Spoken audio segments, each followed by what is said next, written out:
Hello, everyone. We have something very special for you today. I'm here, Katlego Moagi from Citizen Concerned. We have June, we have Gananelo. I know you know them from YouTube. And we also have a very special guest, but I'm going to allow everybody to introduce themselves. June, starting with you. Hey, what's up, guys? I'm the host of the June podcast, a YouTuber, and just a concerned citizen. That's it. Hello, guys. My name is Kananelo Garimagazo, the glasses guy on YouTube. I'm a master's student in political science at the University of the Free State. And I also work as an assistant researcher on the side. I'm very much excited to be here joining everybody to talk about unemployment. Awesome. All right. And hi, everybody. Thank you for having me here.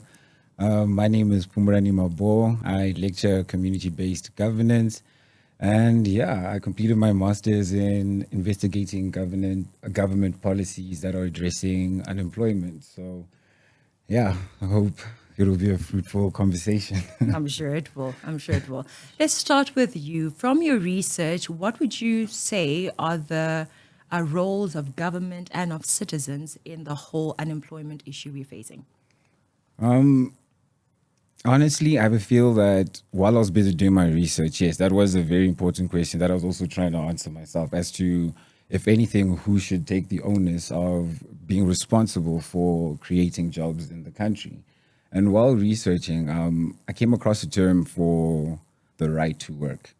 So now, granted that in our constitution, it does give you the whole provisions of you have the right to choose the type of job that you want to do, as well as you have the right for fair labor practices. But nothing actually states that the government should be responsible to actually provide these working opportunities, which is why when I also heard the statement that was made in 2021, when the president said, what do you call this? It was the responsibility of the private sector, as they were responsible for employing 80% of the people in the country. And I was just like, but I mean, as a government ourselves, or as yourself as a government, what have you done to actually provide these jobs? Granted that there are policies, yes. Granted that there are lots of legislation that may give businesses subsidies for providing employment to the citizens, and especially the youth as well. Yeah.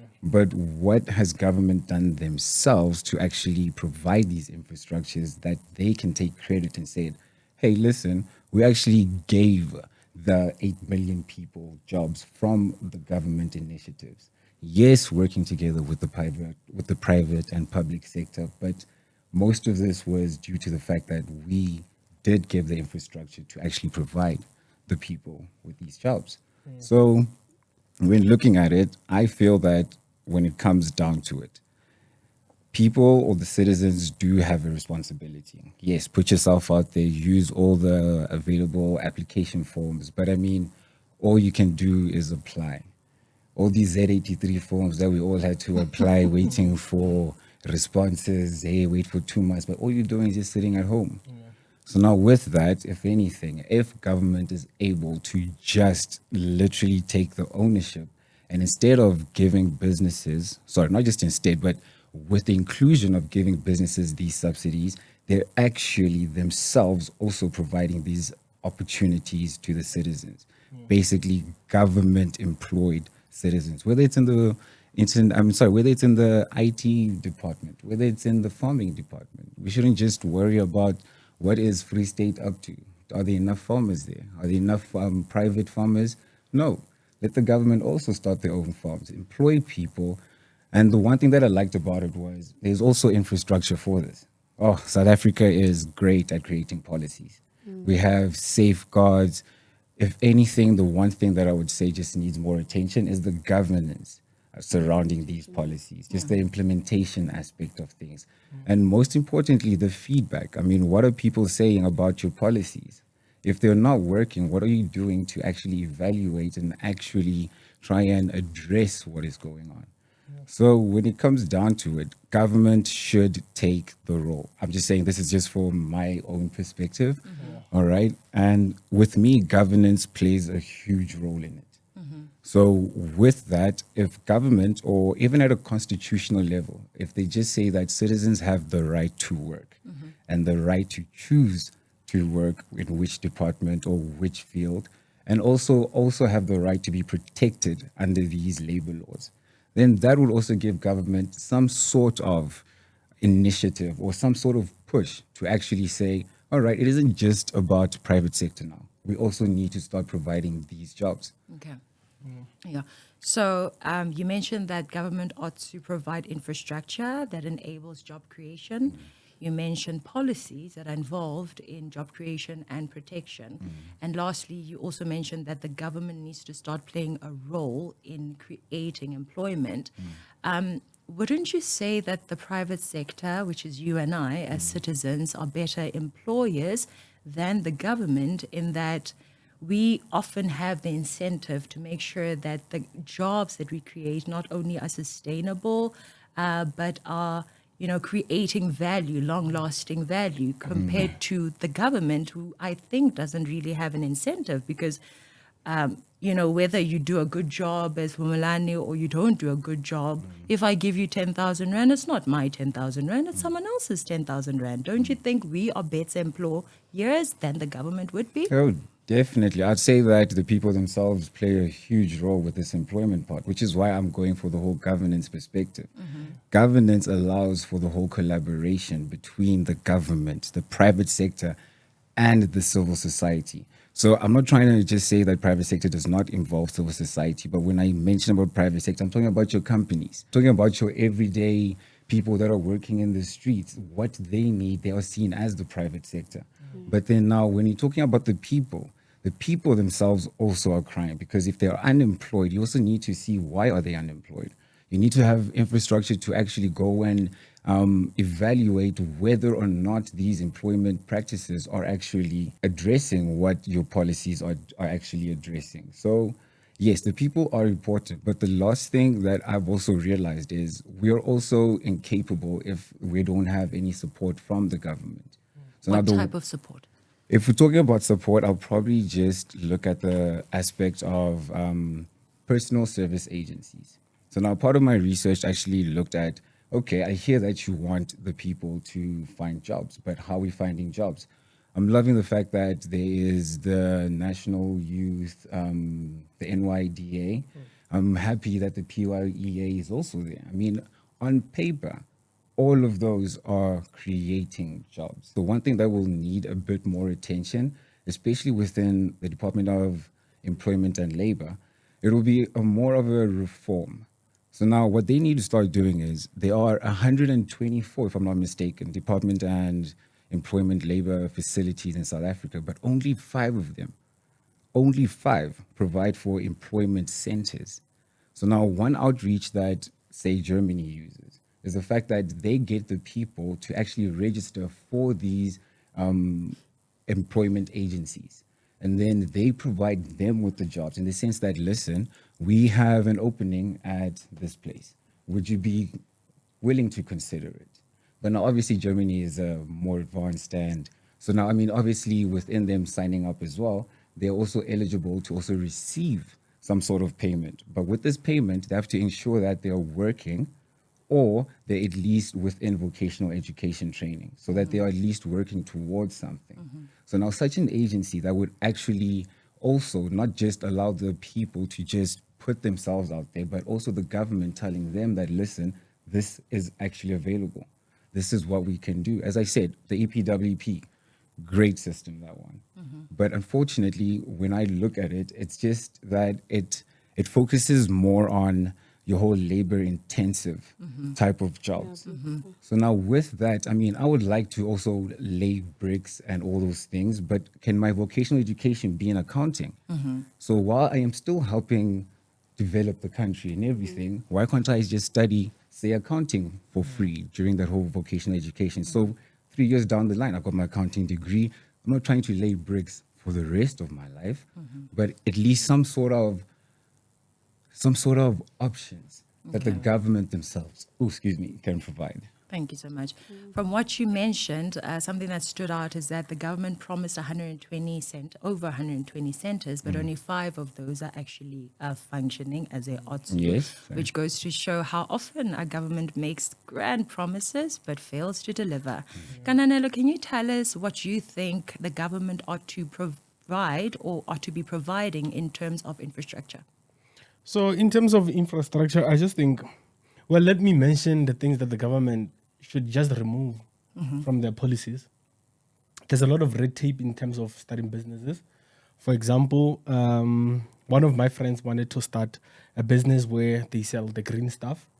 It's very difficult to get a license to operate without, thinking the police are going to come and take your stuff. So the licenses are very expensive, first of all.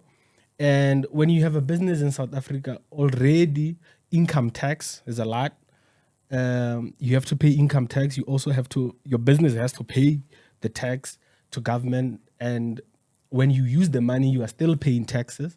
I mean, VAT is just increased. So I just think the government has to just consider keeping a lot of money into the hands of South Africans and especially business people. Because if you are trying to scale and the government just keeps taking your money, it's very difficult to grow. You are not subsidized or you are not motivated to grow more. So I think the government has to remove a lot of red tape. And as far as the things that they need to put in place to make sure that businesses thrive, to ensure that we have a lot of employment in South Africa, I just think what the government should do is to just incentivize businesses. Just give businesses an incentive to be in the country. Do not punish businesses by taking away shares from their company when they come here. Tell them that when you come here, employ South Africans so that South Africans can be in a field of work so that they can provide for their families. And when you operate for this type of time or for however long you are going to be in the country, then we can incentivize you in terms of you don't have to pay this many taxes because you are paying South Africans. So that is how I think we can solve the thing of unemployment in South Africa. I mean, you look at the Department of Agriculture in terms of land. The black people who get the land, majority of them, over 70 of them, they claim that the government is not able to see the agricultural extensive services through. So the agricultural extensive services are the services that the government promises to the young and upcoming farmers, that when you get the land, this is how we are going to help you. But 70% of them say, well, I've applied and the government is nowhere to be seen. So to me, it kind of makes the government look a bit incompetent. I'm not sure if that's a very strong word, but the government really cannot create employment as far as I'm concerned. I mean, you've covered this on your channel as well, where who's that premier of Gauteng? That guy. Panyaza promises people, says nice span. Then there's no job anymore. The government is nowhere to be seen. Exactly. Even in my hometown, I mean, I will see where a councillor will be walking around saying, hey guys, you should send your IDs to me and then I'm going to give you a job. But then you look at the people that are there, it's like, this person is always drunk over the weekend. I know this guy's real life. He's not about work, very lazy. The people who deserve the job, who can do the actual job, they are sidelined. So the jobs that come from government, to me, they even, they follow patronage system. Yes. It's who do you know instead of what do you know and what can you do. The government, to me, doesn't prioritize meritocracy. It doesn't prioritize the skills, what you can do. It just prioritizes who are you and what political party card belong to. you carry. That's what I think. You mentioned that they need to remove this requirement for companies to give shares to South Africans. And one South African might be watching and say, but we need transformation. And without these 30% in shares in different businesses, how is this transformation going to take place? What would you say about that? So my thing to that is, if we are saying black people should get shares to companies, which black people are these? Because where I'm from, I don't know any black person who has a share in any company. I know Motsipe has shares in a lot of mines and Ramaphosa. What value has Ramaphosa added to this country, except for the fact that he was a ANC member, and during the negotiations transitioning to democracy, he was there as the main negotiator, and then after that, he got deals to work in mines as a, what do you call this, a union leader or something like this. He's never provided or created anything of value in South Africa. But guess what? He's a billionaire. It's like, that's the country we live in. Yeah, very true. So often we are made to feel guilty for being against BEE. We are told that by being against BEE, you're actually against black people and for white people. But in reality, being for BEE is being against yourself, is being against your brothers, your sisters, your parents, because the reality is BEE has only benefited the comrades and their friends. June, many people might say that, you know what, there are no jobs, and other people will say the jobs are there, but South Africans are just too lazy to do the jobs. What can you say about that? Well, I think I would understand why, because there is a bit of a, I call it passive sort of attitude from South Africans mainly. You see this when you talk to them. We had at home someone who was helping with like domestic assistance, and she was just not, in tune with anything in terms of your surroundings. So I think we do fall in that space. But if you think about the business world, it's very fast paced. You look at people who win in business, it's people who generate ideas quickly, people who are adaptive. And I think there is a bit of that passiveness that you tend to see a lot with, people that are mostly affected, which are black young people. And one would say it's the environments in which they grow in. Maybe they're not challenged to think critically. Perhaps maybe in school, there isn't enough that sort of prepares them for when you because imagine if you have to present to an audience of 50 people. Some people just cannot even imagine what that would be like. So that kind of is where I would understand why that attitude is there, that but these people are not good. Even something as simple as being a waiter, you need to talk to people. You need to there's something that is needed there that business would require from someone. So we are lacking, and we have to be honest about those things. But in general, absolutely not. I think it's not a general, it doesn't apply generally across to different people. People do well, they need the jobs and they do succeed. However, there is still a lot of people who are just more passive. And we see this all the time. And I think it starts in the foundational sort of phase, which I think the current Minister of Basic Education made some solid points the other day about her passion for ECD learning and sort of that level, as opposed to just looking at the matric pass rate and saying, hey, we did really well. X amount of matriculants are out of the higher education system. Basic education, they're moving into higher education. We're missing a lot between grade 3 up to that grade 12 in terms of what are we actually producing. So I think let's take that criticism that, black young people don't want to. Let's take it. Let's use that to reflect on why is this the case? Because, I often make the point that when you think about why immigrants have always been so much better whenever they land into a country, and whether it's immigrants coming into South Africa, immigrants coming into other countries, because for them it's survival. Immigrants are always just much more ahead than people that are living in those areas.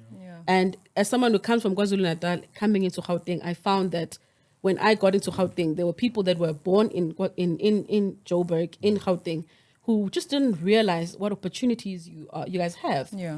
Transportation versus someone who comes from KwaZulu-Natal, it's different. It's more fast-paced. It was just beautiful to me to think, wow, I'm here. But you find someone who probably grew up in Soweto, who is far behind. We same age, same everything. There's no reason for you to be behind, but it's also the thing of like, maybe you don't realize opportunities you have. But we have to take that criticism. I agree. We have to take it, not of it to be offended, but to do something about it. The issue comes in when the truth comes before you, and instead of you taking the truth, applying it, making the necessary changes in your life, you choose then to be offended, and you can't grow from that. June, you shared a story, a very interesting story about what happened in your home province in KZN regarding a farmer who had to hire some foreigners. Can you just share that? Because I feel like there's a lot to learn from that. Yes, so we were in the area of Umkhuze in KZN, and then there's a conservationist guy. He does a lot of the game drives. So he works for different lodges. He takes people around to show people the area, the richness of that area, and what happened in the past. So he was speaking about how, unemployment is such a big problem for South Africans, Black South Africans. But he pointed me to a sweet corn farm that's operating there. The farm is fully fledged. It's operational. It's massive. There's trucks coming in. So there's a boom. And then he said, the local people of that area don't want to work there. They used to work there. They said they don't want to work anymore because that's gunzim. So the word they use is, hey, gunzim alapa, you work. So they walked away as a result. And I mean, I'm not trying to put anyone in an awkward position. Apparently the owner of that farm has now been using skills from Eswatini. So he uses people from Eswatini. They come in, work in the farm, and then there's some permits that allows them to move between South Africa and Eswatini just for the purpose of working in the farm and doing the hard labor, because the locals of that area opted out. And apparently it's just a known thing that, hey, if you go there, you will sweat. And they opted out. But opt out to then do what at home? You know what I mean? So it's a real life experience. And yeah, you see unemployment rates.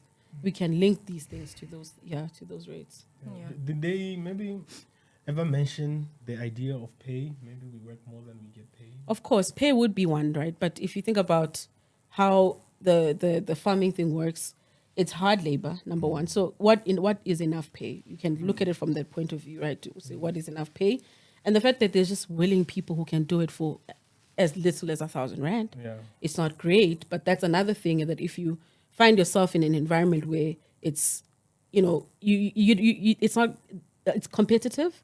There's more people willing to offer that skill than there is skill. You have to think about that as an individual. That okay, you're in a tough situation.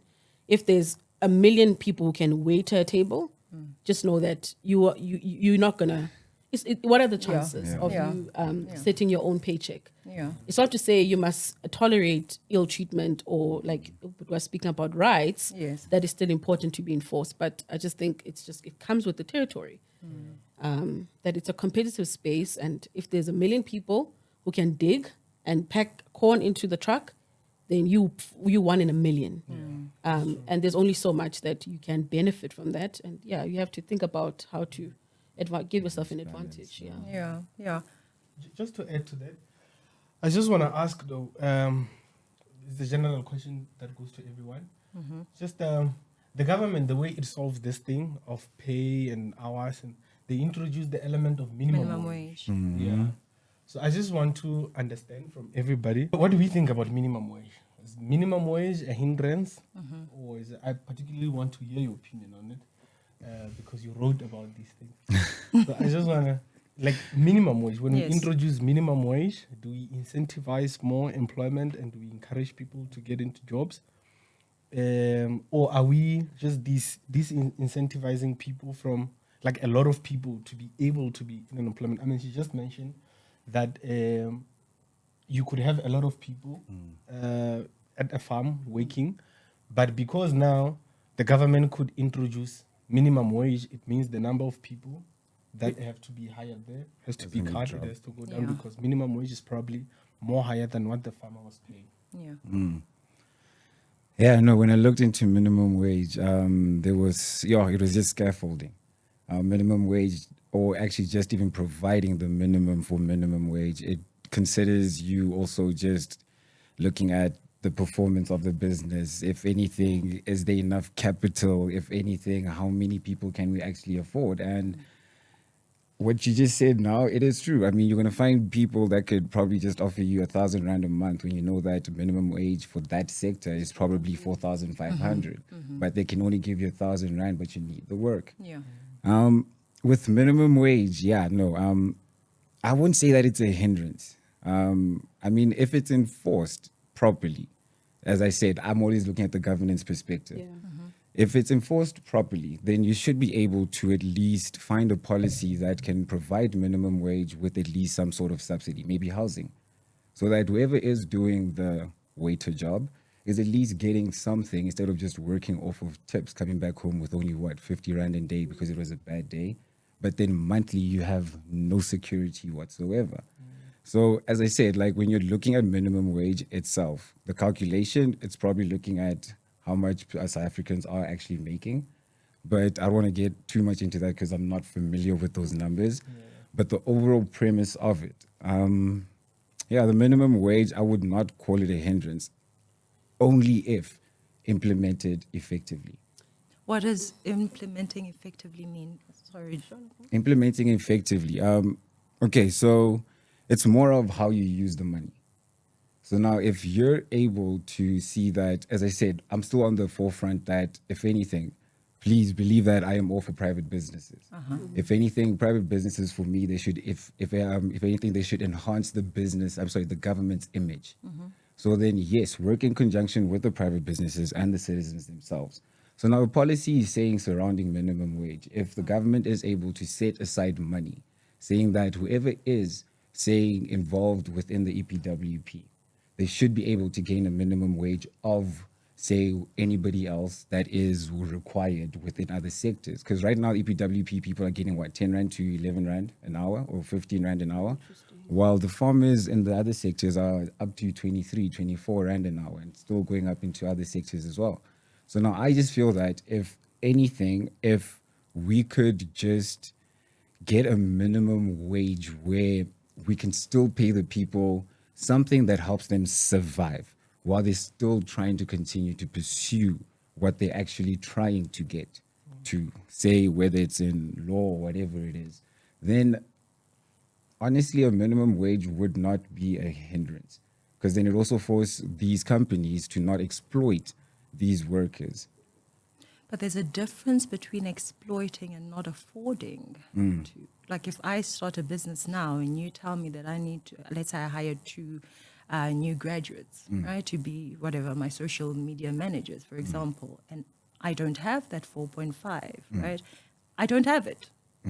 It's not like I'm exploiting them. Where I find them, they're just new graduates, no experience, unemployed, or maybe matriculants. Let's say matriculants. They don't have 300 that they're getting from anywhere. I can afford, let's say, 1,000 Rand, right? One would say I'm exploiting them. Somebody else would say I'm giving them an opportunity for them to learn about computers, for them to learn, whatever I will be exposing them to. And one important thing that we need to realize is that wherever you start does not mean that is where you're going to stop, right? Never. And I think skills, things like punctuality, things like teamwork are learned while he's earning that 1,000 Rand, preparing to earn 100,000 Rand per month. So, yeah, what would What do you I say? say about that? That's where I'll leave it for now, but the conversation does not end here. To hear Mr. Maboho's full response to that question and to catch even more insights that we couldn't fit into this part, head on over to Kananelo Radimakatso's YouTube channel, and trust me, you do not want to miss what's next.